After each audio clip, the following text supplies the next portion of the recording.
ये कहानी हिना की है, जिसके हाथों में गजब का हुनर था। बचपन से ही हिना को मेहंदी लगाने का बड़ा शौक था।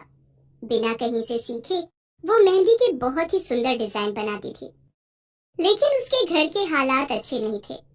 हिना जब सिर्फ 2 साल की थी, उसके अब्बा इस दुनिया से रुखसत हो गए थे। तब से उसकी अम्मी सबीना ही सब कुछ संभाल रही थी। हिना, मुझे काम के लिए देर हो रही है, तो तू ऐसा करना, घर के जो भी काम बचे हैं तू निपटा लेना, ठीक है? ठीक है अम्मी, मैं सब कर लूंगी। लेकिन आप काम से लौटते हुए बिरजू अंकल की दुकान से मेहंदी लेती आना। याद से ले आना, भूलना मत। हाँ हाँ ठीक है, चल मैं चलती हूँ, तू सारे काम कर लेना ठीक से। हिना की माँ सबीना लोगों के घरों में काम करके अपना और हिना का खर्च उठा रही थी। वो हिना को स्कूल भेजना चाहती थी, लेकिन स्कूल में एडमिशन के लिए और पैसों की जरूरत थी। सबीना 3 घरों में साफ सफाई और बर्तन धोने का काम कर रही थी और फिलहाल उसकी कमाई से सिर्फ खाने और पहनने का ही जुगाड़ हो पा रहा था। सबीना हर रोज काम निपटाने के बाद नया काम ढूंढने निकल जाती, लेकिन हर रोज मायूसी ही हाथ लग रही थी। अम्मी, आज बड़ी देर हो गई आपको? फिर से काम ढूंढने दूर निकल गई थी क्या? हाँ, कई जगह पूछा लेकिन कहीं बात नहीं बनी। अम्मी, और कितना काम करोगी? 3 घर तो पहले से ही हैं। इससे ज्यादा करोगी तो बीमार पड़ जाओगी। मेरी बात मान लो ना आप। मुझे सोनाली भाभी के ब्यूटी पार्लर से काम सिखवा दो, फिर देखना मैं अपना खुद का पार्लर खोलूंगी और खूब सारे पैसे कमाऊंगी। फिर आपको कहीं भी काम करने की जरूरत नहीं पड़ेगी। वैसे अम्मी, मेरी मेहंदी कहाँ है? खरीदी तो थी ना?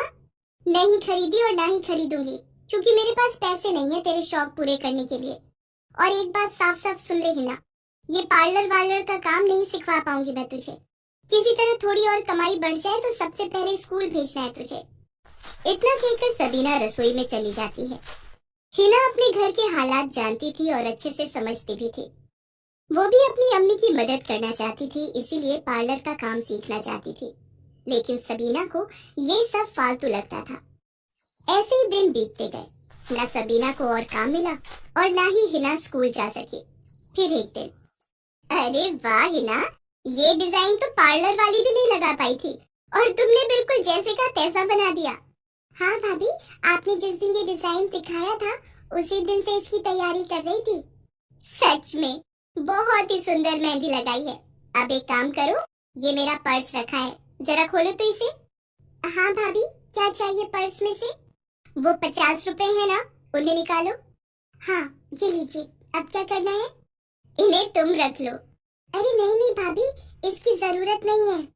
मैंने कभी आपसे पैसे मांगे हैं क्या? मुझे तो मेहंदी लगाने का शौक है, बस इसीलिए लगाती हूँ।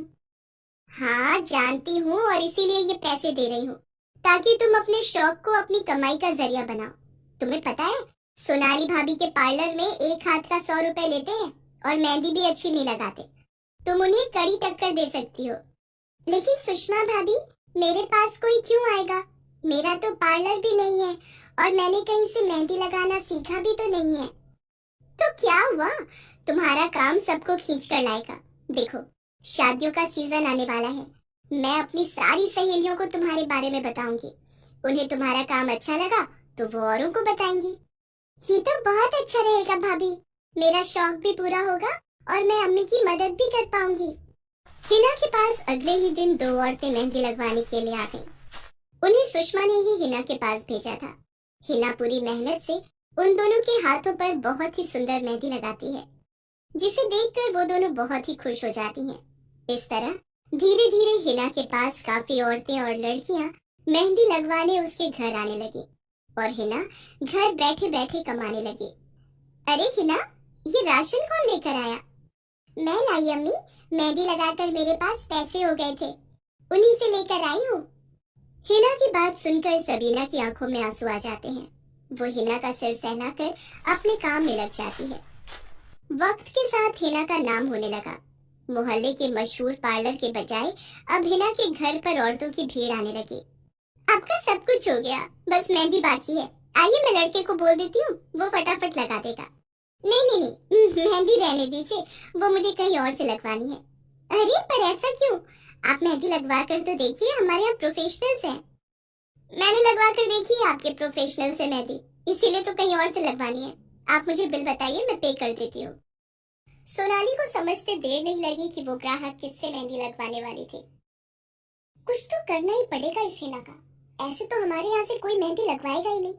कुछ सोच सोनाली, ये अपने पार्लर की इज्जत का सवाल है। हिना जिस दुकान से मेहंदी खरीदती थी, सोनाली ने उस दुकान वाले को कुछ पैसों का लालच देकर हिना की मेहंदी में केमिकल मिलाने के लिए तैयार कर लिया। हिना अनजाने में वही केमिकल वाली मेहंदी सबके हाथों में लगाती रही, जिससे ज्यादातर औरतों के हाथों पर एलर्जी हो गई और सभी हिना पर गुस्सा करने लगे। ये कैसी मेहंदी लगाई तुमने? हे भगवान, खुजा खुजा कर मेरे तो हाथ ही छिल गए। अब कैसे करूंगी मैं घर के काम? मुझे सोनाली के पार्लर से ही मेहंदी लगवानी चाहिए था। भले ही डिजाइन अच्छा नहीं बनता, लेकिन कम से कम मेरे हाथों पर ये एलर्जी तो नहीं होती। हिना को कुछ समझ नहीं आ रहा था कि ये सब क्यों हुआ। वो बहुत डर गई थी। उसने फौरन अपनी सारी मेहंदी पानी में बहा दी और रोने लगी।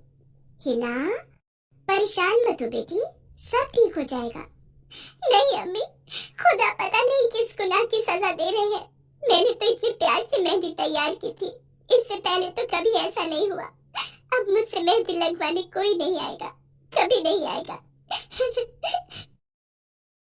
क्यों नहीं आएगा? खुदा अपने बंदों का इम्तिहान लेते हैं।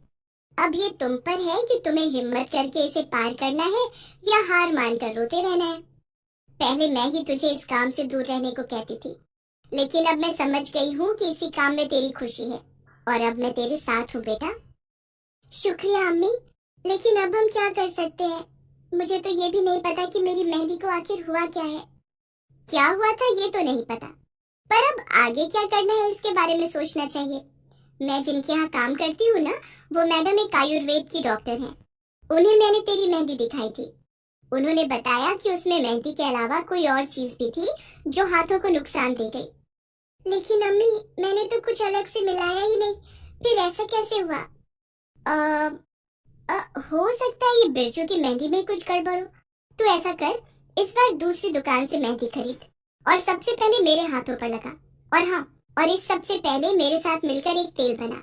मैडम जी ने बताया है कि कैसे बनाना है, उससे सबके हाथों को आराम आ जाएगा। हिना ऐसा ही करती है। उसकी माँ सबीना के हाथों पर मेहंदी का रंग बहुत ही अच्छा चढ़ता है और उसके हाथों को कोई नुकसान भी नहीं पहुंचा था। ये देखकर हिना का खोया आत्मविश्वास फिर लौट आया और वो फिर से अपना मेहंदी लगाने का सामान लेकर अपने घर के बाहर बैठ गई। तभी सोनाली वहां से गुजरी। उसने हिना को देखकर उससे कहा, फिर खोल ली तूने अपनी दुकान, और कितने हाथों को खराब करेगी? ना क्वालिटी का पता और ना ही डिजाइन की समझ, चली है मुझसे टक्कर लेने। सुन, तेरी भलाई के लिए कह रही हूँ, ये सब छोड़ और वो कर जो तेरी माँ करती है, समझी? तभी वहां पर सोनाली की 5 साल की बच्ची आ जाती है। वो लगातार अपने हाथ खुजा रही थी और रोती जा रही थी। मम्मी, मम्मी खुज्जी हो रही है। मम्मी खुज्जी। अरे, तुमने वो मेहंदी कब लगाई और क्यों लगाई? ए लड़की, तेरी हिम्मत कैसे हुई मेरी बच्ची के हाथों पर अपनी जहरीली मेहंदी लगाने की? भाभी, श्रद्धा ने बड़े मन से कहा था, इसीलिए लगा दी थी मैंने। लेकिन आप चिंता मत करो, ये मैंने एक तेल बनाया है, ये इसके हाथों को ठंडक देगा और फिर सब ठीक हो जाएगा। इतना कहकर हिना सोनाली की बेटी के हाथों पर वो तेल मल देती है, जिससे उसके हाथ कुछ ही देर में बिल्कुल ठीक हो जाते हैं। वाह, मेरे हाथ तो बिल्कुल ठीक हो गए। मम्मा देखो ना, दीदी ने कितनी अच्छी मेहंदी लगाई है। दीदी, आज मेरे पैरों पर भी लगा दोगी प्लीज? ये सब देखकर सोनाली हैरान थी। वो जानती थी कि उसकी बच्ची के हाथों पर एलर्जी की जिम्मेदार हिना नहीं बल्कि वो खुद थी। वो ये सब करके भी हिना को मेहंदी लगाने से नहीं रोक पाई, क्योंकि हिना ने एक एक करके सभी के हाथ अपने तेल से ठीक कर दिए थे। सोनाली शर्मिंदा थी। उसने हिना के सामने हाथ जोड़ते हुए कहा, हिना, मुझे माफ कर दो। तुम्हारी मेहंदी में केमिकल मैंने ही मिलवाया था। मुझसे गलती हो गई, बहुत बड़ी गलती हो गई। कोई बात नहीं भाभी, लेकिन इतना जरूर कहूंगी कि आपको टक्कर देने का मैंने कभी नहीं सोचा, बल्कि मैं तो हमेशा से आपसे सीखना चाहती थी। तो तुम मेरे पास आई क्यों नहीं? वो भाभी, अम्मी के पास पैसे नहीं थे तो बस इसीलिए। क्या हुआ अगर पैसे नहीं थे? तुम्हारे पास जो हुनर है वो पैसों से कहीं ज्यादा कीमती है। तुम आज से ही मेरे पार्लर में आना शुरू करो और मेरे लिए काम करो। तुम सबको मेहंदी लगाना और मैं तुम्हें उसके पैसे तो दूंगी ही, साथ ही पार्लर का बाकी काम भी सिखाऊंगी, वो भी बिना पैसों के। जो सोनाली पहले हिना के लिए मुश्किल खड़ी कर रही थी, अब उसने एक ही पल में हिना की सबसे बड़ी ख्वाहिश पूरी कर दी थी। सोनाली और हिना दोनों खुश थे क्योंकि वो दोनों ही अब एक दूसरे की मदद करने जा रहे थे। गरीब चूड़ी वाली। स्नेहलता बहुत ही समझदार, सुलझी और मेहनती लड़की थी। उसके पिता जगदीश और उसकी माँ कमला को उस पर बहुत नाज था। जगदीश एक मणियार था और वो चूड़ियां बनाने का काम करता था, और स्नेहलता अपने पिता से ये काम बहुत दिल लगाकर सीखा करती थी। स्नेहलता, बेटा तू ये चूड़ियों का काम मत किया कर। देख तो तेरे हाथ कितने सख्त हो गए हैं। ये सब मुझे अच्छा लगता है पिताजी। देखो ना, कितने रंगों को कांच में मिलाकर कितना सुंदर चूड़ियों का जोड़ा तैयार होता है। हाँ, ये बात तो तूने बिल्कुल सच कही। ये रंग बिरंगी चूड़ियां बनाने के बाद मुझे भी बहुत सुकून मिलता है। पिताजी, मैं भी चूड़ियां बनाकर बेचा करूंगी। बेटी, ये चूड़ियां तो बनाना सीख ले, लेकिन बेचने वाली बात मत बोल। मैं तेरी शादी ऐसे घर में करूंगा जहाँ तुझे ये सब नहीं करना पड़े। इसी तरह दिन निकलते हैं और स्नेहलता की उम्र शादी के लायक हो जाती है। एक दिन जगदीश के बचपन का दोस्त नथुलाल उसकी दुकान पर आता है। वो भी पेशे से मणियार होता है। अरे भाई जगदीश, कैसे हो? कैसा चल रहा है काम धंधा?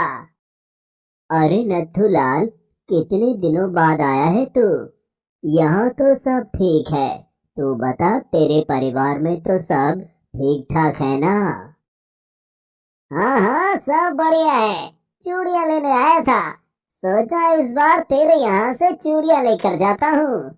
बहुत लोगों से तारीफ सुनी है तेरी चूड़ियों की। हाँ हाँ, क्यों नहीं।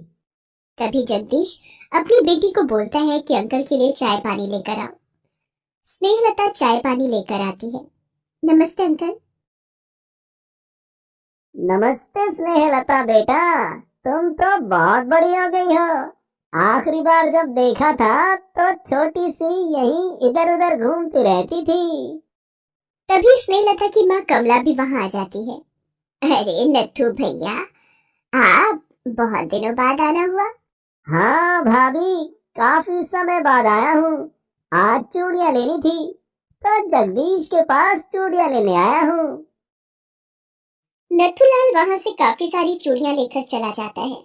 रास्ते में उसे ख्याल आता है कि स्नेहलता बहुत अच्छी लड़की है, क्यों ना अपने बेटे रवि की शादी इससे करा दूं। इससे मेरा बेटा भी सुधर जाएगा। नथुलाल का बेटा रवि वैसे तो अपने पिताजी के साथ दुकान पर काम करता था, लेकिन उसका मन कभी भी काम में नहीं लगता था। वो हमेशा सपने देखता था कि कहीं से बहुत बड़ा खजाना मिल जाए और वो मजे की जिंदगी जिए। नाथुलाल कई बार उसको ये बात समझा चुका था, पर उसकी समझ में कुछ नहीं आता था। और स्नेहलता को देखकर नाथुलाल को लगा कि अगर इसकी शादी रवि से हो जाएगी तो रवि सुधर जाएगा। यही सोचकर वो अगली बार जगदीश के पास जाता है। भाई जगदीश, देखो इस बार मैं तुमसे कोई चूड़ियाँ वूड़ियाँ लेने नहीं आया हूँ। तो फिर क्या हुआ भाई नत्थू? क्या कहना चाहते हो? मुझे तुम्हारी बेटी स्नेहलता बहुत अच्छी लगी। मैं अपने बेटे रवि के लिए उसका हाथ मांगने आया हूँ। अरे, ये तो बहुत अच्छी बात है। तुम्हारा बेटा क्या करता है? वो मेरे साथ दुकान पर ही बैठता है, और तुझे मेरे काम धंधे का तो पता ही है। अब बता, क्या तू स्नेहलता का हाथ मेरे बेटे रवि के लिए देगा? रुको, मैं पहले कमला से पूछ लेता हूँ। हाँ हाँ, क्यों नहीं। कमला भी ये सुनने के बाद स्नेहलता का हाथ रवि को देने के लिए तैयार हो जाती है। धूमधाम से रवि और स्नेहलता की शादी हो जाती है। पर शादी के कुछ दिन बाद ही स्नेहलता को एहसास होता है कि रवि बहुत आलसी है। पिताजी रोज सुबह टाइम से जाकर दुकान खोल लेते हैं, आप इतनी देर तक घर पर रहते हो, ये सब अच्छा नहीं लगता। आप भी पिताजी के साथ टाइम से दुकान पर पहुंच जाया करो। मुझे मेरा काम समझाने की जरूरत नहीं है। मुझे पता है मुझे क्या करना है और मैं क्या कर रहा हूँ। जब आप जानते हैं तो फिर जाकर पिताजी का हाथ क्यों नहीं बटाते? तुम्हारा काम घर संभालना है तो तुम अपने काम पर ध्यान दो। इसी तरह 4 साल निकल जाते हैं। स्नेहलता दो बच्चों की मां बन जाती है, पर रवि के स्वभाव में कोई फर्क नहीं पड़ता। और एक दिन स्नेहलता के ससुर नथुलाल को दिल का दौरा पड़ता है और वो गुजर जाते हैं। एक दो दिन बाद रवि दुकान पर जाना शुरू करता है। स्नेहलता को लगता है कि अब रवि सुधर जाएगा। स्नेहलता, मैं दुकान पर जा रहा हूँ। ये लीजिए खाने का टिफिन और दिल लगाकर काम कीजिएगा। काम तो करना ही पड़ेगा, वरना तुम्हारा और तुम्हारे बच्चों का खर्चा कैसे चलेगा। ये आप कैसी बातें कर रहे हैं? बच्चे आपके भी हैं। मैं तो ये सब चाहता ही नहीं था। पिताजी को ही पड़ी थी मेरी शादी करवाने की। ये सुनकर स्नेहलता को बहुत बुरा लगता है। स्नेहलता के दोनों बच्चों की उम्र ज्यादा नहीं थी। उसे लगा जैसे जैसे बच्चे बड़े होंगे रवि अपनी जिम्मेदारियां समझ लेगा। 6 महीने जैसे तैसे कटते हैं। नंदू का जन्मदिन आ जाता है। सुनो रवि, नंदू का जन्मदिन है परसों और मैं चाहती हूँ कि मम्मी पापा को भी बुला लो। तुम्हारा दिल जिसको चाहे उसे बुलाओ, मुझे क्यों सुना रही हो? क्योंकि मैं आपसे पूछ रही हूँ। तुम्हें जो करना है करो। स्नेहलता नंदू के जन्मदिन वाले दिन सुबह जल्दी उठती है। वो देखती है कि रवि घर पर नहीं है। उसे लगा कि वो बाहर गया होगा, अभी थोड़ी देर में आ जाएगा। दोपहर तक स्नेहलता के मम्मी पापा भी आ जाते हैं। उन्हें देखकर स्नेहलता और बच्चे खुश होते हैं। क्या हुआ बेटा, ये रवि कहाँ रह गया? अभी तक नहीं आया। बेटे के जन्मदिन पर वो घर पर नहीं है। क्या दुकान पर है? नहीं माँ, आज वो दुकान पर भी नहीं गए। मैं 2 बारी सुबह से दुकान पर हुई हूँ, पता नहीं कहाँ चले गए। ये तो बहुत ही लापरवाही की बात है। काफी इंतजार करने के बाद भी रवि घर नहीं आता। स्नेहलता के मम्मी पापा भी चले जाते हैं। अगले दिन सुबह स्नेहलता को एक खत मिलता है। मैं रवि तुम लोगों की जिम्मेदारी नहीं उठा सकता, इसलिए दुकान पर रखा हुआ जितना भी पैसा था और बैंक में जो पैसा था मैं लेकर जा रहा हूँ, और ये 10,000 रुपए तुम्हारे लिए। ये पढ़कर स्नेहलता होश खो बैठती है और रोने लगती है। उसके माता पिता उसे वापस घर बुलाते हैं, पर वो जाने से इनकार कर देती है। 1 महीना जैसे जैसे कटता है और वो पैसे भी खत्म होने लग जाते हैं। अब स्नेहलता के सामने अपने और अपने बच्चों की परवरिश का मुद्दा खड़ा हो जाता है। तभी स्नेहलता फैसला करती है कि वो इस तरह गरीबी की जिंदगी नहीं जिएगी। उसके हाथों में हुनर है और वो अब चूड़ियां बनाने और बेचने का काम करेगी। स्नेहलता चूड़ियां बनाना शुरू कर देती है और फेरी लगाकर बेचना शुरू कर देती है। दोनों बच्चों को भी वो अपने साथ रखती है। धीरे धीरे उसकी चूड़ियां लोगों को पसंद आने लगी। एक बार वो एक मोहल्ले में चूड़ियां बेच रही थी कि कुछ औरतें उससे चूड़ियां लेने लगती हैं। ये हरी चूड़ियां तो दिखाना, बहुत प्यारी लग रही है। और मुझे वो लाल नगों वाली चूड़ियां दिखाना। ये लीजिए, ये हरी वाली देखें, और इसमें आपको और भी रंग मिल जाएंगे। और ये लाल रंग वाली चूड़ियां, इसमें भी आपको कई तरह की चूड़ियां मिल जाएंगी। बहुत सुंदर चूड़ियां हैं, कहाँ से लाती हो? ये सब चूड़ियां मैंने खुद बनाई है। ये तो बहुत ही सुंदर चूड़ियां हैं। ऐसा करो तो मुझे ये हरी वाली, लाल वाली और वो पीली चूड़ियां दो दो दर्जन कर दो। स्नेहलता कागज लेकर उसमें चूड़ियां पैक करने लगती है। तभी एक आदमी वहां से गुजर रहा होता है। वो स्नेहलता की चूड़ियां देखता है और वहीं रुक जाता है। ये चूड़ियों के डिजाइन तो बहुत ही सुंदर है। क्या मैं जान सकता हूँ कि तुम ये चूड़ियाँ कहाँ से लाती हो? ये सब चूड़ियां मैंने खुद बनाई है। ये सचमुच बहुत ही सुंदर है। मैं एक मणियार हूँ और शहर में मेरी चूड़ियों की दुकान है। मैं तुमसे ये चूड़ियाँ खरीदना चाहता हूँ। हाँ हाँ बाबूजी, बताइए कितनी पैक कर दूं? तुम समझी नहीं बहन जी, मैं कह रहा हूँ कि मैं ये सारी चूड़ियाँ खरीदना चाहता हूँ। आप ये सारी चूड़ियां ले लेंगे? मैं ये सारी चूड़ियाँ भी लूंगा और तुम्हें कुछ चूड़ियों के ऑर्डर भी देता हूँ। तुम कहाँ रहती हो मुझे बताओ। यही दूसरे गांव में रहती हूँ। अगर बुरा ना मानो तो क्या मैं पूछ सकता हूँ, ये दोनों बच्चे तुम्हारे हैं और तुम इस तरह इन्हें अपने साथ लेकर क्यों घूम रही हो? ये मेरे ही बच्चे हैं। उनकी देखभाल के लिए घर पर कोई नहीं है, इसलिए अपने साथ लेकर चूड़ियां बेचने निकल जाती हूँ। ओहो, सुनकर दुख हुआ। मेरी बात मानो बहन, तुम ये सारी चूड़ियां मुझे भेज दो और मैं तुम्हें चूड़ियों के ऑर्डर दूंगा। तुम घर में बैठकर ही चूड़ियां बनाना और बेचना। इतने छोटे बच्चों को लेकर कहाँ मारी मारी फिरोगी? और फिर वो आदमी जिसका नाम किशन लाल होता है सारी चूड़ियां खरीद लेता है और अगली चूड़ियों का ऑर्डर भी दे देता है। अब स्नेहलता चूड़ियां बनाती और घर से ही बेचती। इस तरह वो दोनों बच्चों का ध्यान भी रखती और देखते ही देखते कई साल निकल जाते हैं। स्नेहलता की मेहनत रंग लाती है। वो अब ठीक ठाक कमा लेती थी, जिससे वो अपने और अपने बच्चों का गुजारा करती। मामा, आज खाने में कुछ अच्छा बनाओ ना। बता मेरी बिटिया को क्या खाना है। माँ, आज खीर पूरी बनाओ ना। मुझे भी खीर पूरी खानी है। ठीक है, आज मैं अपने बच्चों के लिए खीर पूरी बनाती हूँ। स्नेहलता खीर पूरी बनाने लगती है। पूरी बनाते बनाते वो सोचती है कि कितने साल निकल गए। आज बच्चे बड़े हो गए हैं, कुछ सालों बाद और बड़े हो जाएंगे और कामयाब बन जाएंगे। बहुत मेहनत लगी है मुझे यहाँ तक आने में। इस मेहनत को मैं जाया नहीं जाने दूंगी। मैं और मेहनत करूंगी और अपने बच्चों को अच्छी लाइफ दूंगी। स्नेहलता फिर बच्चों को खाना खिलाकर सुला देती है। इस तरह कई महीने और निकल जाते हैं। एक दिन स्नेहलता सुबह घर का काम कर रही होती है, तभी दरवाजे पर दस्तक होती है। गोपी बेटा, जरा दरवाजा तो खोलना, देखो कौन आया है। ठीक है मम्मी। मम्मी, कोई अंकल आए हैं, आपको पूछ रहे हैं। कौन आया है? और दरवाजे पर रवि को खड़ा देखकर चौंक जाती है। कैसी हो स्नेहलता? देखो, मैं वापस लौट आया हूँ। अब मैं तुम्हें और बच्चों को छोड़कर कभी नहीं जाऊंगा। रवि, वही रुक जाओ जहाँ तुम खड़े हो। अब इस घर में तुम्हारे लिए कोई जगह नहीं है। किन बच्चों के साथ रहने की बात कर रहे हो, जो तुम्हें जानते तक भी नहीं है? मुझे माफ कर दो स्नेहलता, मैं उस टाइम समझ नहीं पाया। मुझे अपनी जिम्मेदारियां बोझ लगती थी। रवि, तुम्हें उस टाइम क्या लगता था क्या नहीं लगता था मुझे नहीं पता, लेकिन आज इतने सालों बाद जब मैं अपने आप को और अपने बच्चों को संभाल चुकी हूँ तो मुझे नहीं लगता अब हम तीनों को तुम्हारी जरूरत है। ऐसा न कहो, मैं तुम लोगों को अब कभी छोड़कर नहीं जाऊंगा। मैं तुमसे वादा करता हूँ। रवि, मैंने कहा ना कि अब हम लोगों को तुम्हारी कोई जरूरत नहीं है। और रही बात भरोसा करने की, तो मेरी बात सुनो। जो इंसान एक बार धोखा दे सकता है वो दूसरी बारी भी जरूर देगा। इसलिए अब तुम यहाँ से चले जाओ। और ये कहकर स्नेहलता दरवाजा बंद कर देती है। माँ, कौन है ये? कोई नहीं थी बेटी, मुसाफिर था, रास्ता भूल गया था।